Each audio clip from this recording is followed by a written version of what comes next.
केच में जारी तरक्याती मंसूबों और अमन अमान के हवाले से डिप्टी कमिश्नर केच इस्माइल इब्राहिम की सदारत में इजलास मुनक्कद।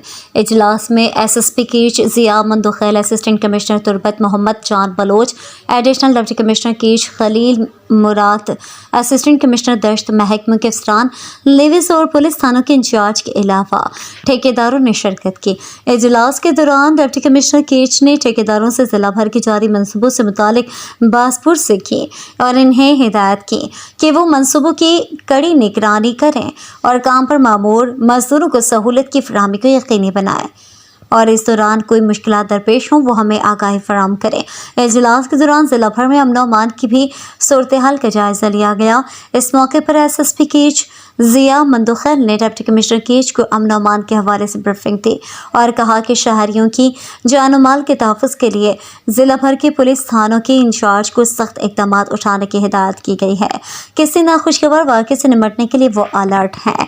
डिप्टी कमिश्नर केच इस्माइल इब्राहिम ने कहा कि ठेकेदारों के साथ साथ ये मुतालिका महकमों के अक्सर की भी जिम्मेदारी बनती है कि वो तरक्याती मंसूबे की निगरानी करें और जहाँ पर ज़रूरत महसूस हो वो सिक्योरिटी तलब कर सकते हैं। इजलास के दौरान कंस्ट्रक्शन कंपनियों के ठेकेदारों ने डिप्टी कमिश्नर को अपने दरपेश मुश्किलात से आगाही फराहम की।